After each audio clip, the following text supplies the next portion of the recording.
Hello and welcome back. And do you know right now there's a big event happening in the US called NAB? I was really hoping to be there, but unfortunately I'm not able to. However, I was able to coerce a friend, Dan, who you can hopefully see on screen, to attend the show. And while he was there, he stumbled across QNAP. I say stumbled, I sent him there. But he went there and I wanted to know whether that brand has got something new cooking for 2026. Because let's be honest, it's been a while, QNAP, and I'm pleased to say this is what this video is about, the new 66TX series, arriving in 3 different configurations. There is a 4-bay, technically 6-bay, there is a 6-bay, technically 8-bay, and there is a 9-bay, it's a 9-bay.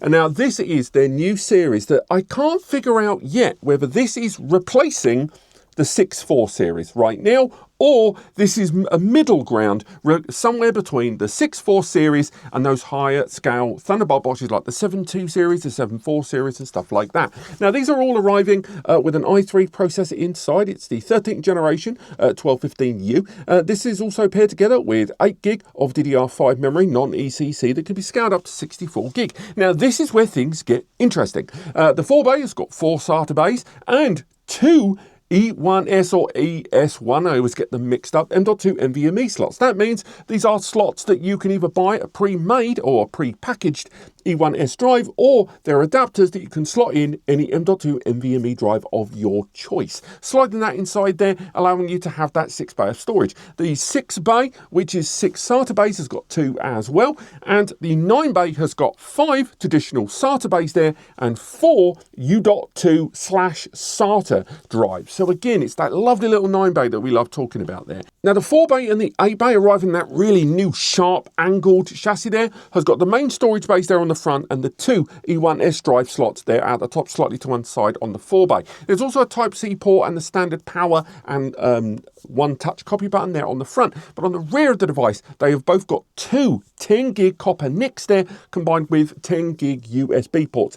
And USB 4 and Thunderbolt connectivity there for direct connectivity there. QNAP have done that for a while, and let's be honest, a lot of people are getting on that. But you may have also noticed with those boxes the H in the title, TS-h666TX, weird, slightly scary religious name, and the TS-h866TX there. So this is sitting somewhere between all of those product lines I mentioned in the introduction, but more precisely, this is going to be part of the QUTS lineup there, which running out currently in QUTS, the beta version of version 6 out there, which has already imported over QTIA, which was originally just for the ext4 platform and is now integrating it into the ZFS, being able to merge those faster combined storage areas of SATA SSD and M.2 NVMe SSD with larger, slower, but more affordable hard drives, and let's face it, what is affordable these days, into that single high-performance pool that automatically moves data when needed within Qt. And having that within the ZFS file system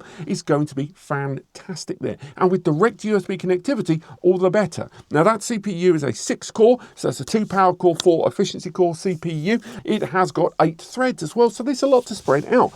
Now, this is better in terms of CPU power and in just general hardware power through and through than the Celeron powered systems we talked about, but it's also less powerful than some of the Intel Core i7, i9 beasts. And this is what I mean about where this sits. Does this sit within the 73A series? Is this a brand new line and they're consolidating a lot of their portfolio into these more manageable and more modern CPU and therefore connected equivalents? Also, the 4 and the 6-bay, I should add, has got PCIe upgrade slot there, a Gen 3x4 for them. So it's a further expandable there. Although the 9-bay does look like it does miss out on that. And the 9-bay also, by the way, has a 10 gig port and a 2.5 gig. So weirdly, the 9-bay, which has always for me been a real highlight of QNAP's lineup, actually feels like its wings have been slightly clipped compared to the 4 and the 6-bay. But this is everything we know about these devices right now.